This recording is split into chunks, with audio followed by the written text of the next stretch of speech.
Okay, which I've just done. I'll do a very brief introduction. Once I can share my slides momentarily.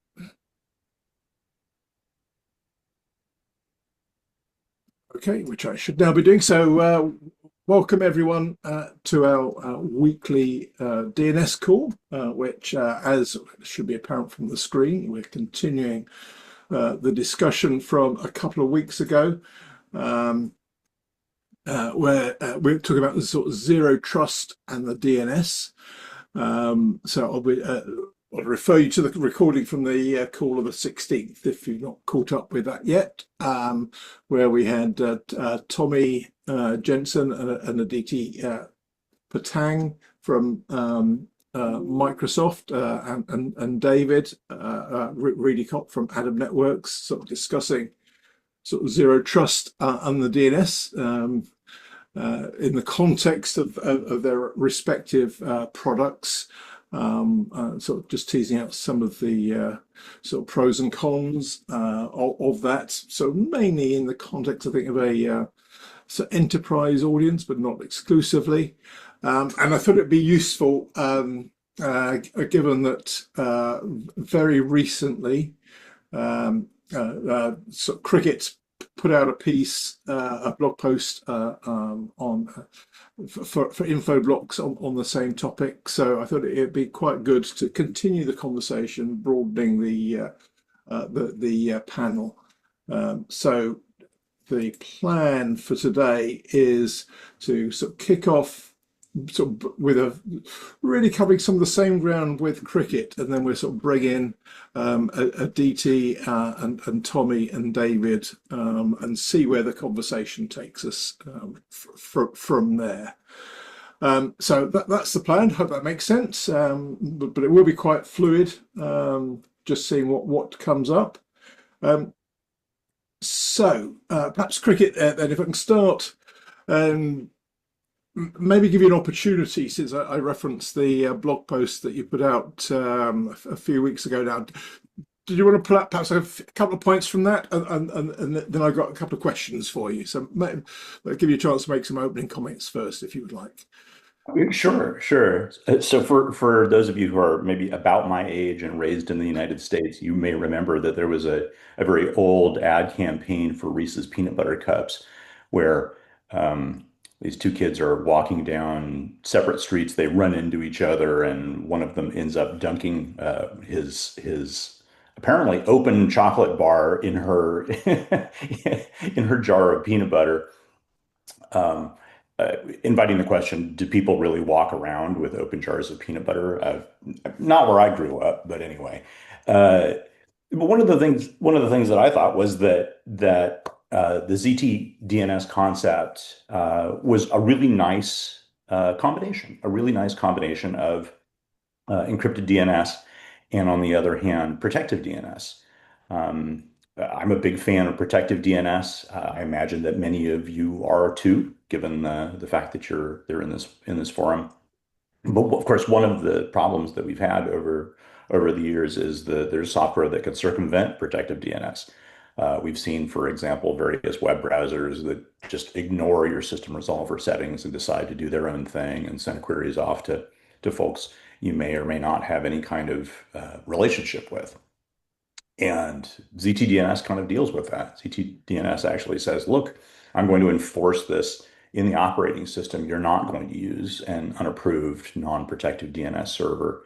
And in order to reach out to individual IP addresses, you are going to have those resolved by this protective DNS service. So anyway, I likened that combination of those two technologies to the chocolate, peanut butter, and Reese's. Two great tastes that taste great together.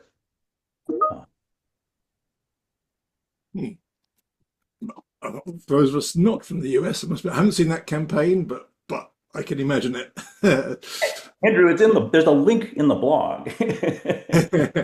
I will have to click on that. You can watch the video. It's all of probably 30 seconds long. Yeah, perfect.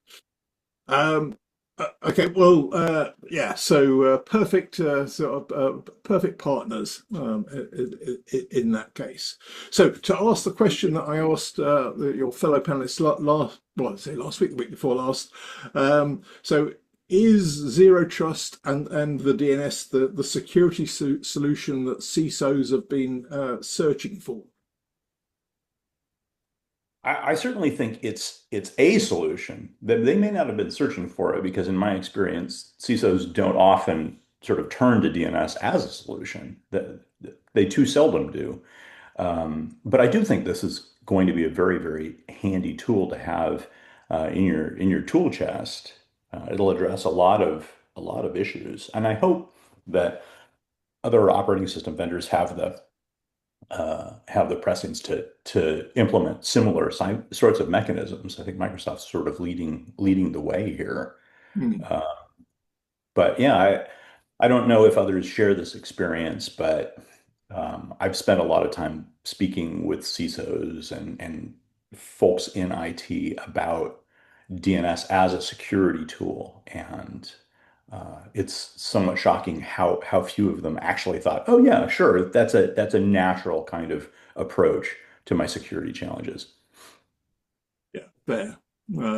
Yeah, maybe it's the overlooked solution a lot of the time. Not as sexy as some of the other stuff, but arguably a lot more effective. Um, and now, when we had the discussion last time, Aditi sort of shared some thoughts on why an enterprise wouldn't always prefer to use something like Zero Trust DNS. So, is there an opportunity to combine sort of Zero Trust and the DNS, but together with protective DNS? Yeah, do you think that makes sense certainly in the enterprise space, maybe more broadly than that? Yeah, I'd be interested on your thoughts on that as well. Well, one of the things that I clarified with Tommy not too long ago was the sort of recommended approach, if you will, to Zero Trust DNS. And basically, what I was interested in, and what Ross, who's also on the call, what we were interested in was what's the security stance in a ZTDNS environment? Is it that by default, you can go anywhere except places that protective DNS will not let you go? Or is it the converse of that? Is it that you can only go places that protective DNS will allow you to go? So in other words, what's the default rule? Is it a default deny or is it a default allow? And Tommy's suggestion, and Tommy, please feel free to jump in and correct me if I misquote you in some way. But Tommy's belief was, hey, we're moving towards an environment in which you have to explicitly be allowed to go somewhere in order to go there. In other words, in order to resolve a domain name, the protective DNS has to say yes, and by default, it's going to say no. That I was somewhat surprised by that because as a former and recovering DNS administrator, I thought, holy cow, that sounds like a lot of work.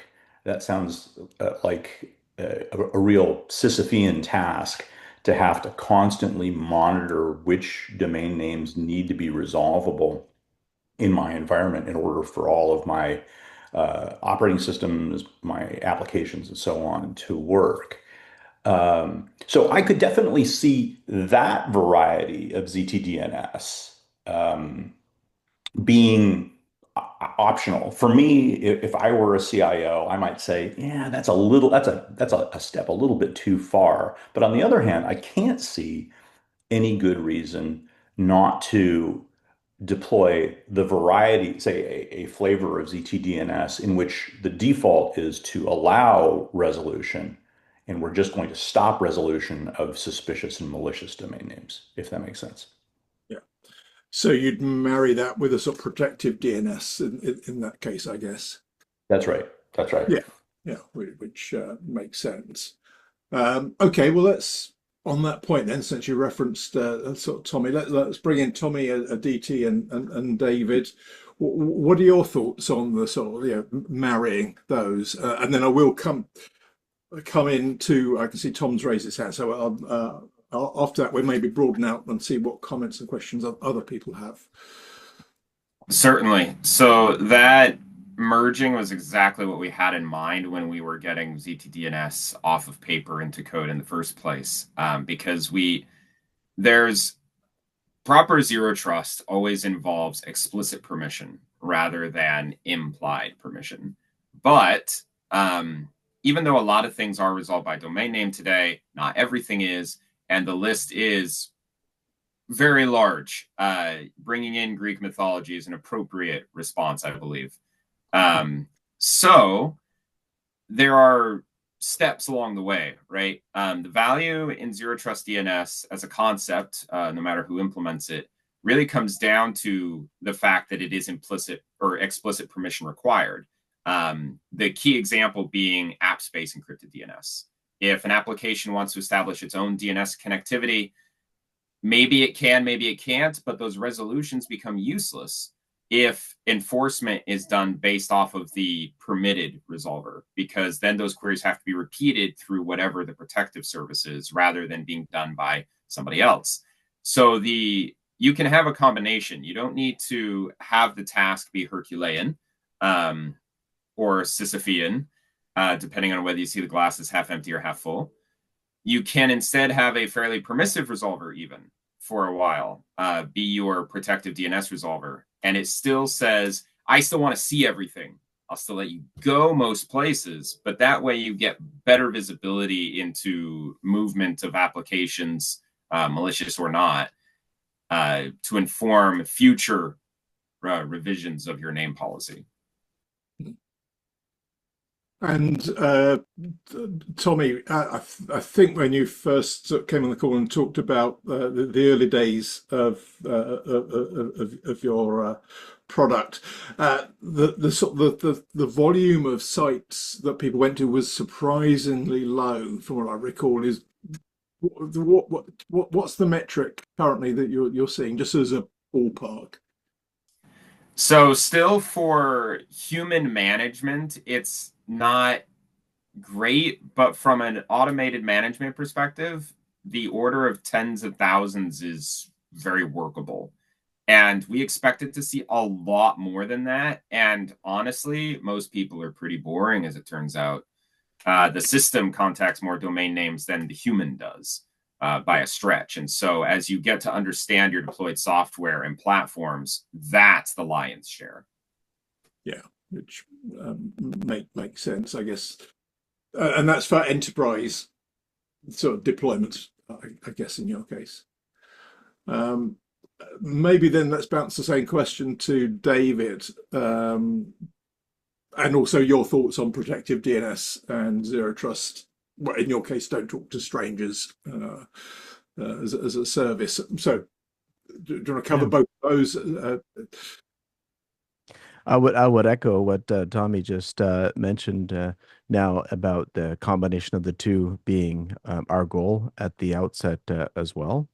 And we have similar kind of metrics, and I'm sure Infoblox has even more to justify this. But to give you one reference example, a Fortune 50 company that is primarily in the retail space, in our experience, has even 50,000 employees, only have about 30,000 unique domains if you measure them at the registration level and exclude subdomains from them.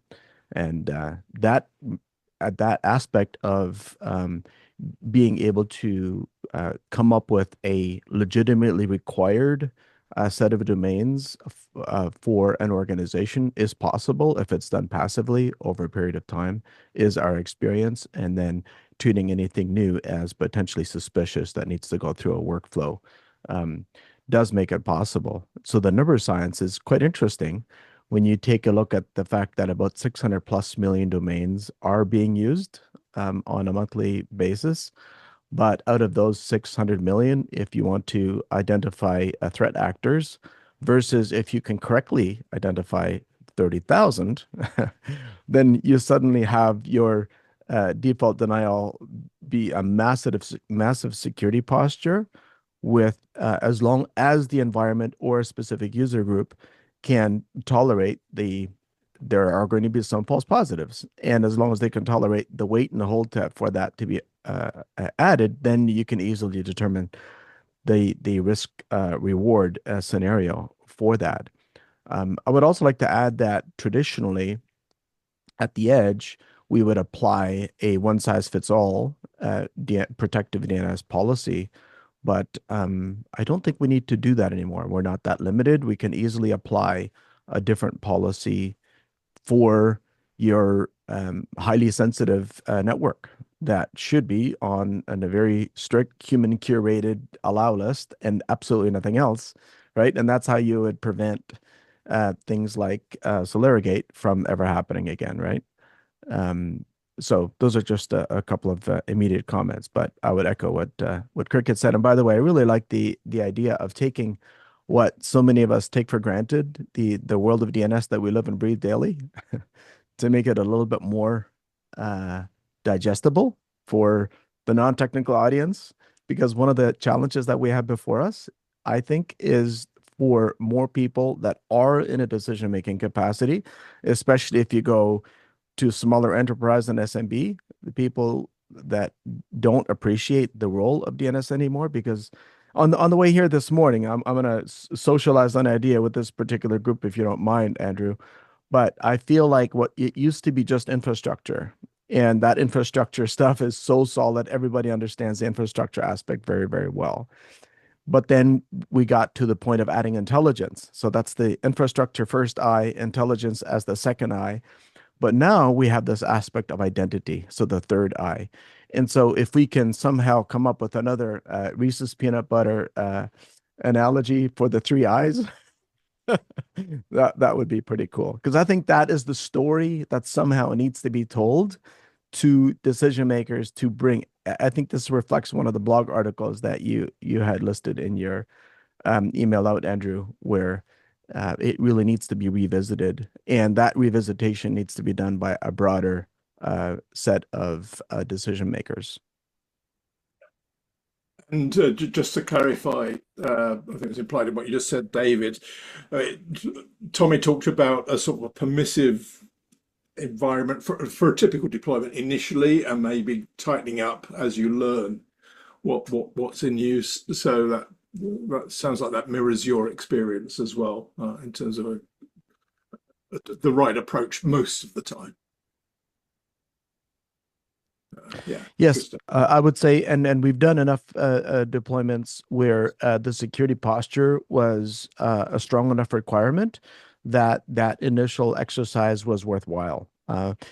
That just needs to be something that needs to be done as a wide open discussion, right? Where do if we often think about security and convenience like a teeter-totter, to a degree, right? How much security do you want to have and give up on the convenience versus the other way? But I think if we do everything right, you can actually get security and convenience both over time, but it does take the upfront effort. Yeah, yeah. Well, speaking of trying to convey this to a wider audience, and I mean that to me feels like a fine opportunity, Aditi, to bring you in.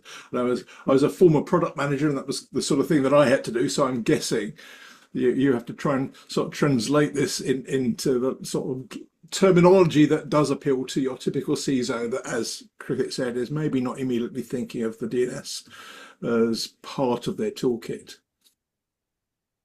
Yeah, I think it's kind of like we were talking about in the last call, Andrew, breaking it down in a value-driven manner. So instead of kind of selling the idea that, okay, we have ZTDNS, or this is what DNS does, and this is why it's cool, you need to understand this. You need to show CISOs or people, the decision makers at least, the value that this brings to their organization. So instead of saying that, hey, we use ZTDNS to enforce and make sure that your devices are only talking to trusted endpoints, they don't care how you do it. They care about the end result. They care about the fact that, oh, now going forward, by some magic mechanism, some black box, their devices are only going to talk to trusted endpoints.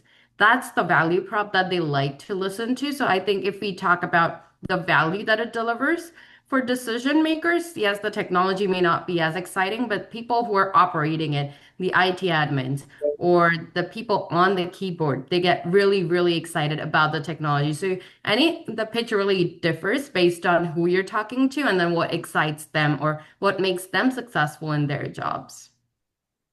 Yeah.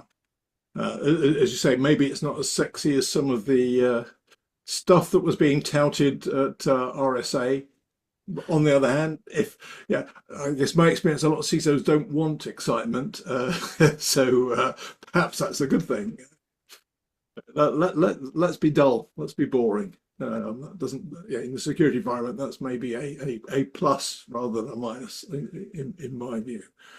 Okay, well, I wanted to make more time on the call this time round to bring in other sort of points of view and questions. We got some fantastic sort of minds on the panel, highly knowledgeable people. So, Tom, you've been waiting patiently. So you might have a different perspective, since you specialise in the education market, maybe. But do come in.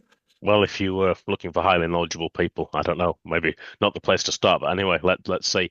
Thanks, Andrew. As you say, yes, we specialize in the education arena, which is subtly different when a lot of your users have the time and the energy to sort of become bad actors, if you will, or at least vaguely miscreant, and you can't fire them.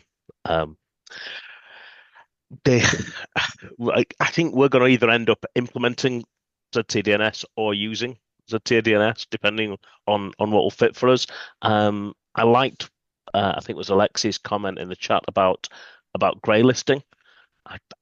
I feel like for the education industry, certainly a kind of walled garden approach probably wouldn't work. We want young people to be able to explore and go to places we haven't thought they might go to.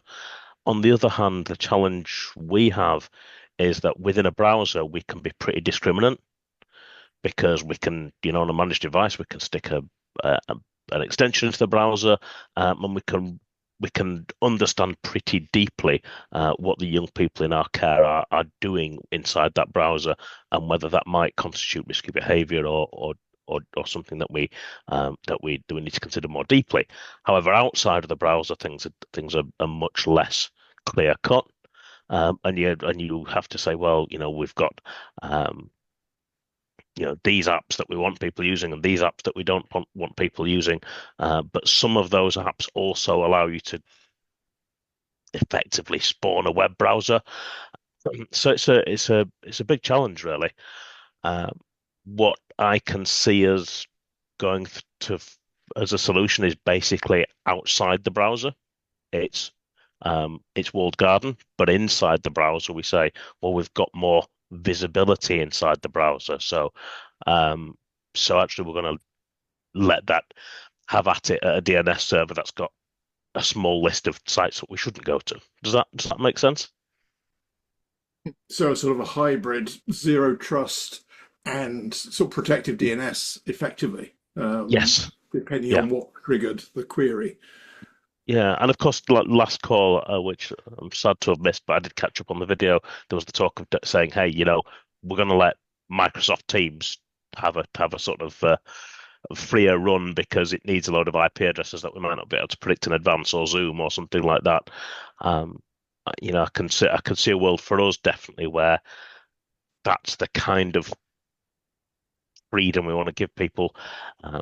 In education, we've got some very hard-working IT admins, but they're not always the people that have got the most time to go around, squashing flat. And I need this IP to work, and I need that IP to work. But they do, we're starting to see kind of people saying, "I want to know what apps are running on my network. I kind of don't know." And this group of teachers in this school has bought some random ass app that I have no idea about, and we don't know what it's doing. We don't know what the privacy policies are.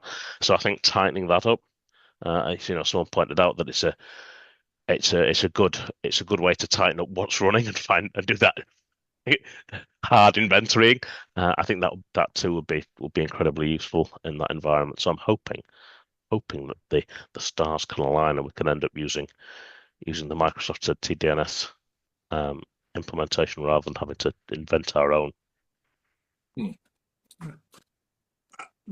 Well, let me throw that back to any of the panel that may wish to comment on any of what Tom just covered. There's quite a broad range there,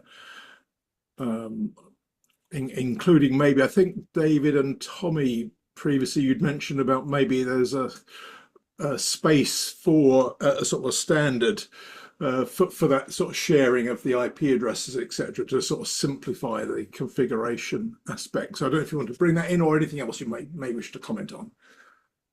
Certainly, and that's a good reminder that we all have 174 hours or so to turn those drafts in. But yes. In the meantime, who's counting?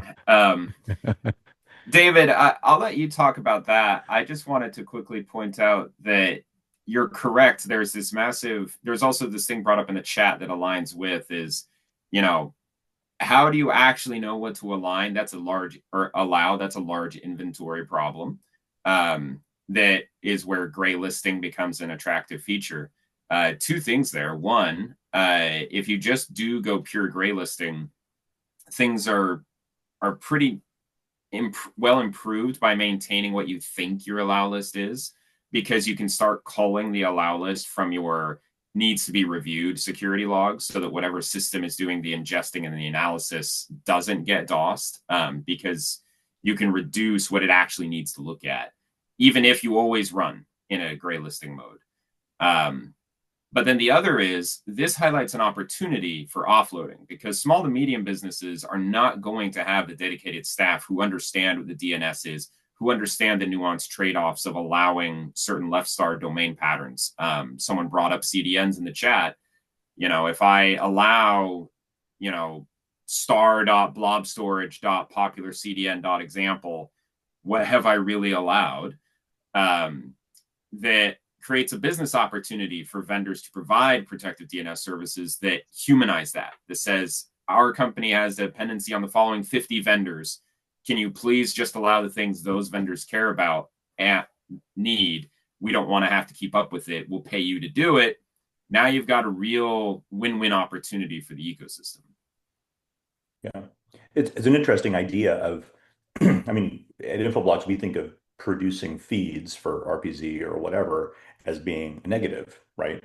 You're producing a feed of suspicious lookalike domains or something like that. But you could just as easily produce a positive feed, allow people to check boxes and say, these are the cloud services that I rely on, and we'll figure out on the back end what domain names are required to resolve in order to access those services.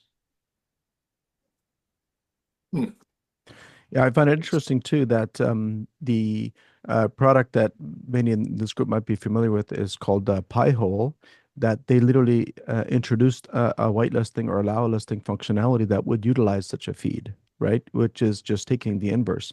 And it seems to me if we take all of internet and DNS history to where we are now and then project it forward, and we want to get to a place where we can literally live on the bright web only, where it's only allowed and necessary domains even resolve, then it's going to end up with some kind of allow listing, however that might take in the shape of layers. But I also want to respond to Tom's question around where the boundary is drawn around ZTDNS and don't talk to strangers, which at the moment, the approach has been traditionally around the device, right? That's what you described it for me as well, Aditi and Tommy. And drawing the boundary around the device is really simple and really scalable, and you could do this the world over, and it would be a practical solution just based on our experience to date, number of deployments. As soon as you as soon as I saw, I remember Sysmon coming out with the identity of the process that made a DNS query, and I got really excited about that because in theory, now we could draw the boundary around assess a group of apps, and that's what it sounds like what you're looking for Tom. And we actually did more than a proof of concept. We did that in the iOS world, where the ecosystem actually allows us to do exactly that. So it does today require a few different payloads, and it requires mobile device management. So you do need to be an enterprise organization with Apple Business Manager, and then you can achieve exactly that, where you basically assign a DNS resolution policy per app or per app group or bypass per app, right? For stuff like Telegram and WhatsApp that does end up utilizing non-DNS resolved resources.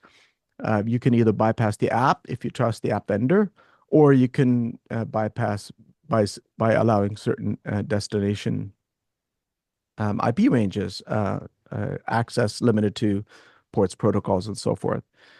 So this is an area that at the moment is very platform differentiated.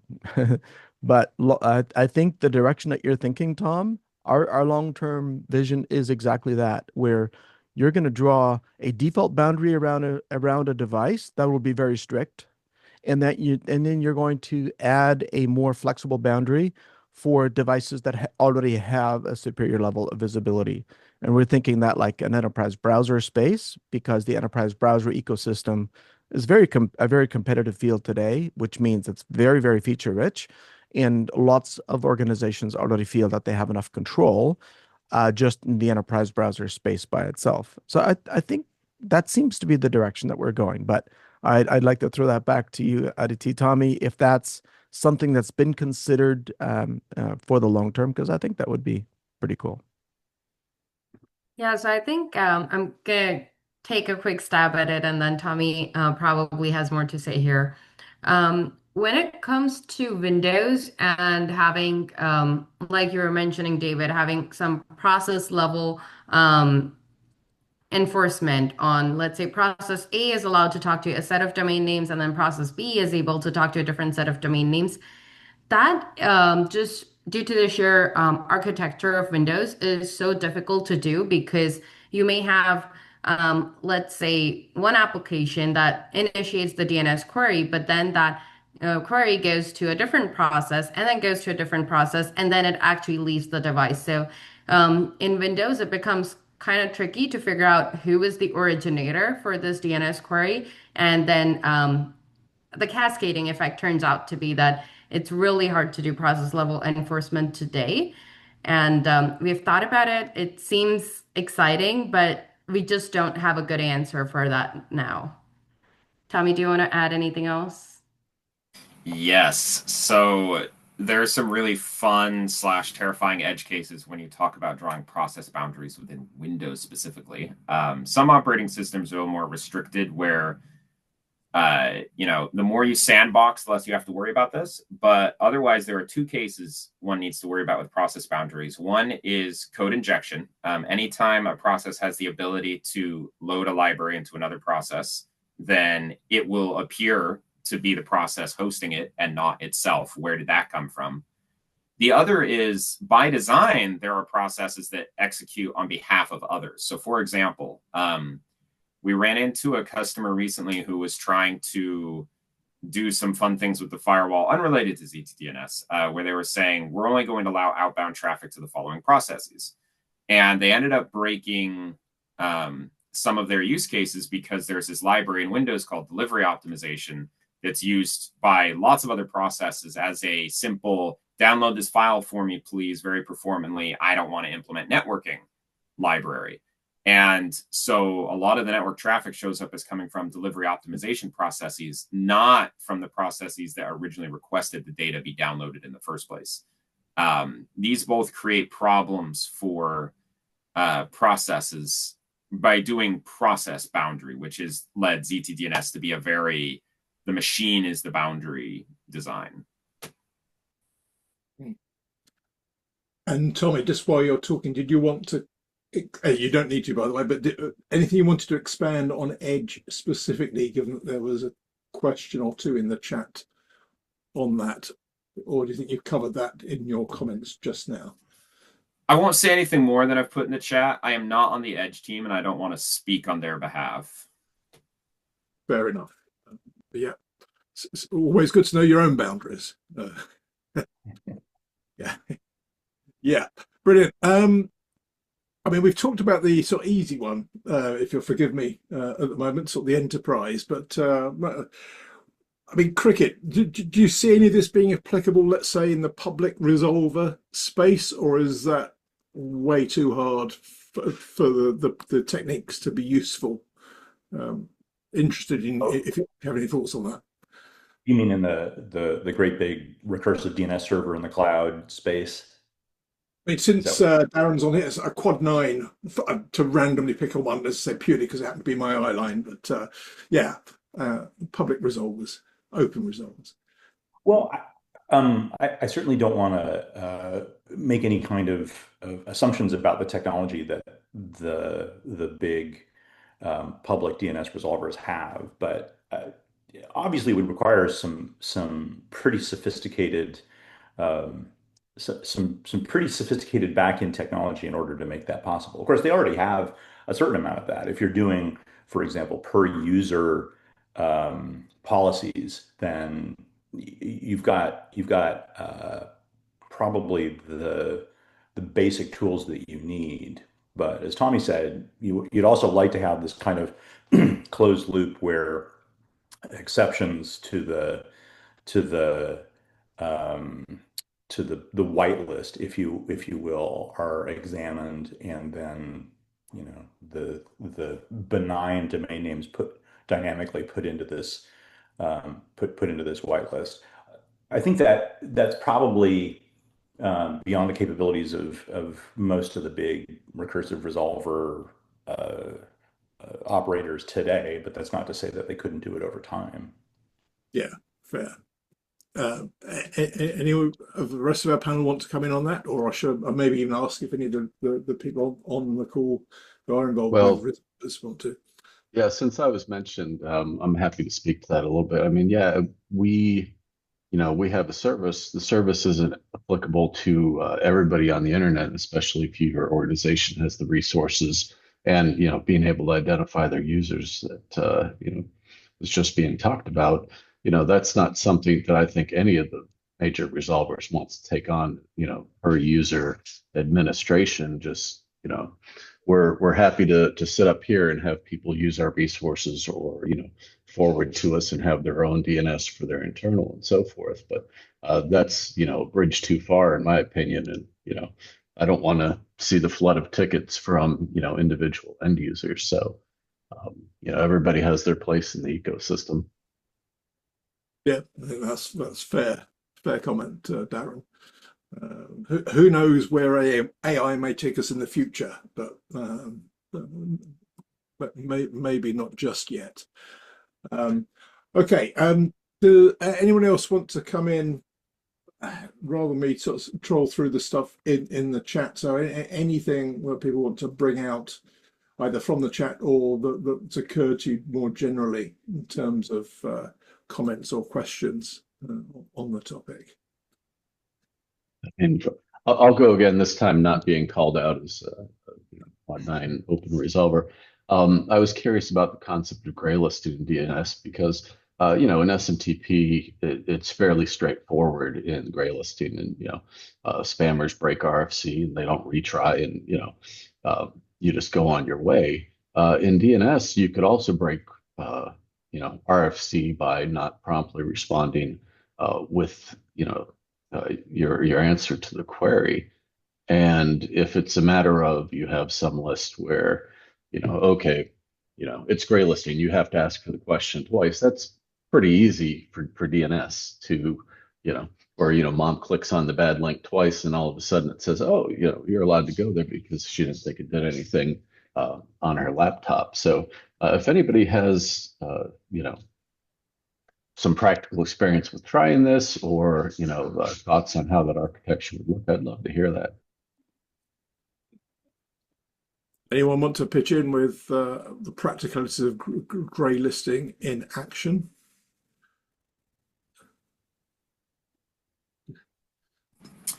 I mean, I work on a stub resolver, but sure, I can take a stab at this. The approach that I took in my home lab when starting to do this at home was to simply do a start from zero and do a permit first. So the gray list was just an allow list that was accumulated by what actually was visited. So there was no twice because I didn't want to interrupt any of the user experience. And then what would happen is I had an allow list that I thought was supposed to be there, which was relatively short. And then the gray list starts growing dynamically as users are hitting the boundary. And then ongoingly, the most common hits there were sent to a feed that I could look at as a human reviewer. Just give me the top 10 most. And I'm like, oh, Netflix uses that too. Interesting. Okay. Put that in the allow list. And then just repeat that until the gray list is filled with where the top 10 are just as uncommon as everything else. And then that's what you can leave to automated machinery. Now, I say that as if it's a waterfall process. It's not. You're going to be going through that loop forever. But I definitely would not recommend blocking on manual review, because at that point, you're just going straight into the real zero trust, which is I have an allow list. I don't need any other list. It's either on the allow list or it's not. And then you're just using your block list to decide, oh, that should not have been blocked. To me, the gray listing, and perhaps an abuse of the term, is just, it wasn't on a block list. It wasn't on an allow list. So I'm writing it down, but staying out of its way as if it were on an allow list.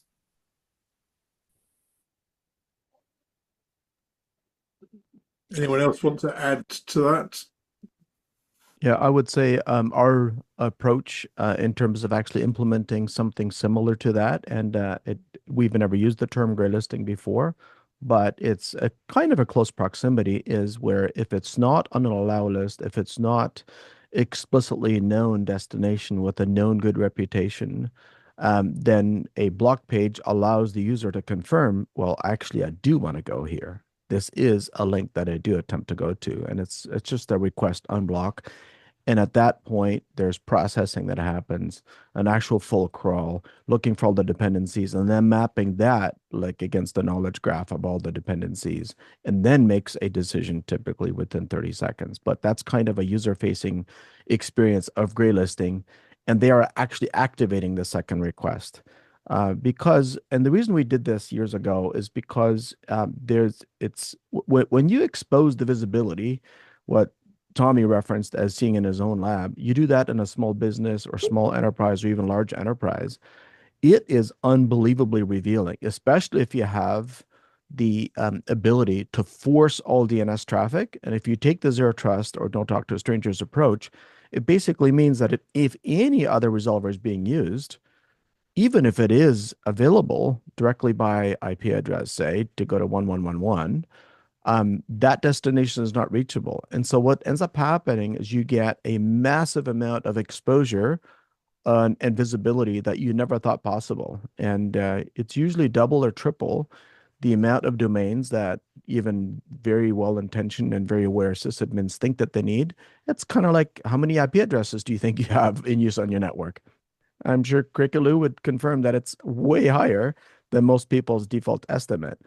And so this overall is an approach, the gray listing approach, whatever flavor that takes, and different implementations. I think it'll always be part of an ecosystem that in certain places has a role.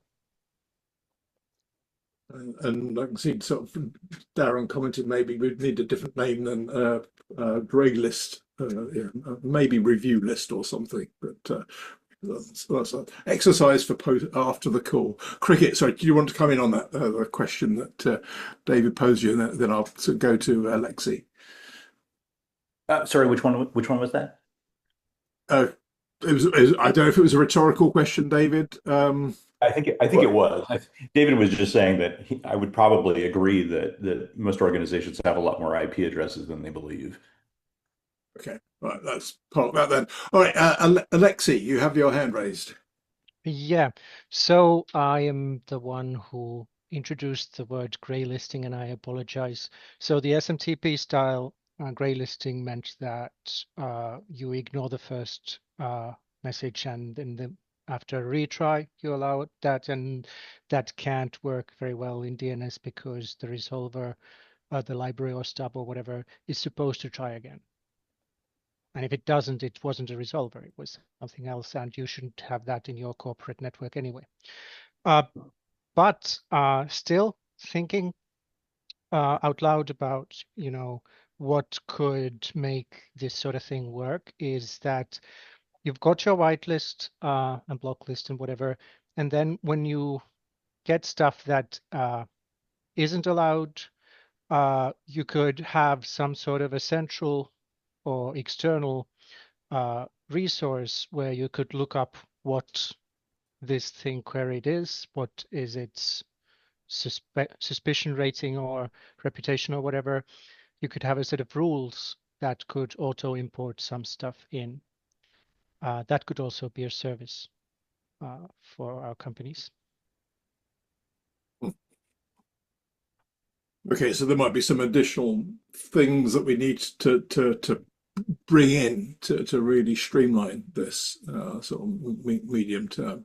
By the sound of it. Interesting. Yeah, if I can just respond to that real quick, and I don't, this is not meant to tout what we have built, but in our journey, when we were looking to see how can you maximize the flexibility of a policy creation that takes into consideration, for example, I'm trying to think of a good example where you want to block a top level domain, but you want to allow a subset, right? Or the other way around.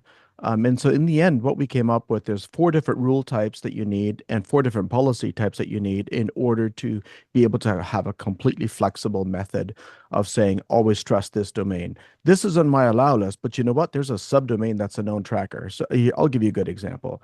WhatsApp.net is in most environments going to be allow listed because, believe it or not, it's become a very common business tool now. So WhatsApp.net is allowed, but dit.whatsapp.net is not, right? So you have a top level domain where all subdomains are allowed.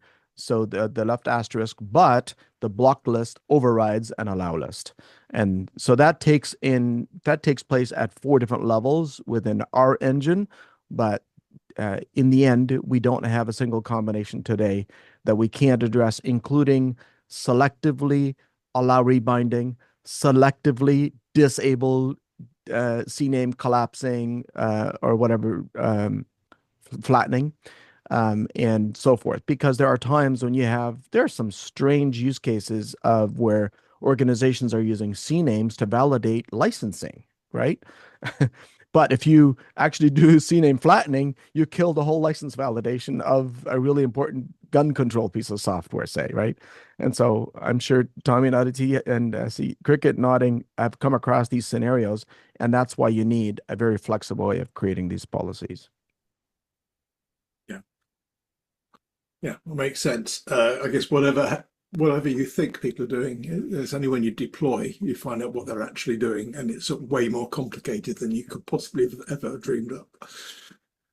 Okay, we've got a question in the chat from Neil, and I'm also just mindful of the time, so I'm going to ask you, any of you that want to address that question, we'll cover that, and then any closing comments. So the question is, encrypted DNS added complexity to corporate security controls. Does a mature Zero Trust DNS architecture start to restore enterprise visibility and governance, and therefore drive better adoption of encrypted DNS? Which I think would be a fairly straightforward question for you to answer. But so each of you, I'll go to each of you in turn. If you want to address that, that's fine. Equally, any other sort of comments you want to make, a couple of minutes each should work.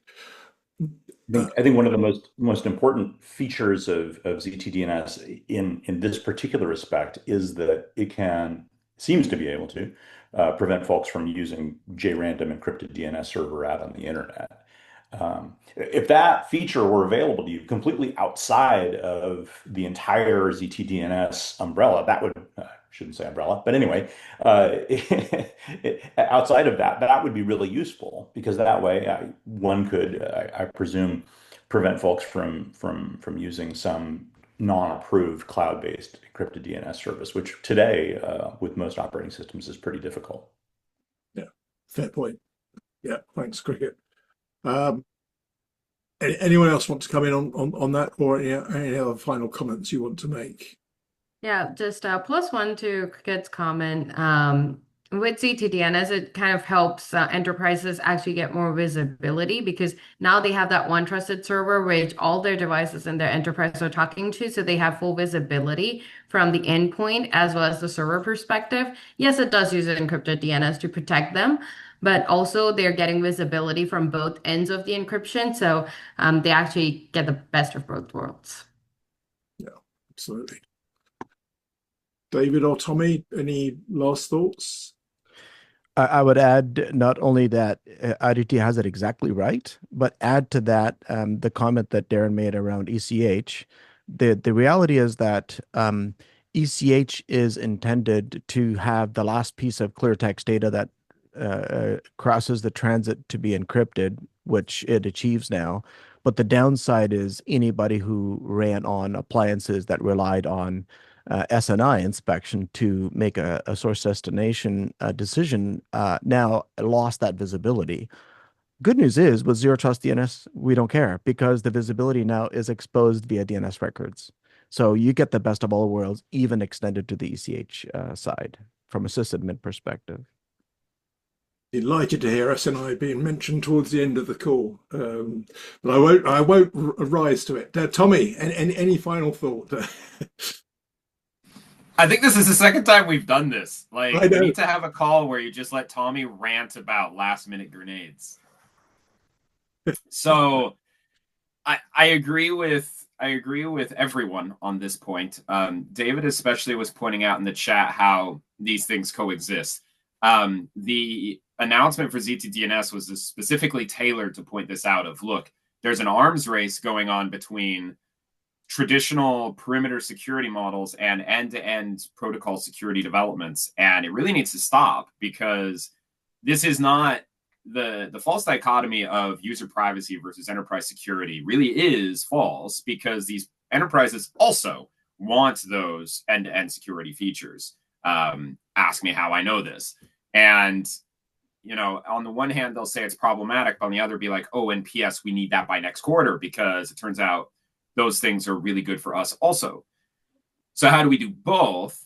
And this generalized approach, don't talk to strangers, ZTDNS, making DNS a gateway into your other traffic gives you the ability to segment in a way that you really can't do short of doing full-blown TLS termination, and thereby creating this huge, attractive attack vector where you have a single node that has keys to the kingdom. So this approach allows you to, like adopting TLS 1.3, like adopting encrypted client hello, like adopting Quick, like adopting all these other things without having to fight them every step along the way. That feels like a positive message to finish on. So thank you for that, Tommy. And pleased that somebody else sort of raised the SNI question at the end. It wasn't me this time, so and it wasn't a planted question either. By clarity. Trust me. That's really good. Thank you, all of you. And from the comments in the chat, I think people have gained a lot from your sort of respective insights. So, Cricket, Aditi, Tommy, and David, that's sort of really good and helpful. And I think it's triggered a lot of questions and discussion in the chat. We're pretty much at the top of the hour, so the only thing I will mention in addition to that, and I'll share slides with other material for your perusal later, we've got the ITF meeting coming up in a few weeks' time in Madrid. It's going to be hot. 40 degrees plus seems entirely possible, so do bear that in mind, particularly if you're planning to not stay in the main conference hotel and need to venture outside. And we got deadlines coming up for both registration and also for submission of papers, which I think Tommy alluded to earlier. So if you want to get stuff in for the ITF, you need to get that pretty quick. And similarly, the registration deadline. Tommy, did you want to just come in on that? UTC midnight next Monday. So you have a week plus a few hours. Sorry, chair hat reflex. Get your papers in. And I think that's also true for the registration. Otherwise, it bumps up another couple $100 for in person as well. I think they're the same. I'll confirm that with the slides. So so you got that. But so I hope that's useful. I'll summarize the chat in the material I share as well. So there's been some really good comments in that. So thank you, everyone. Particularly thank you, Cricket, David, Tommy, Aditi.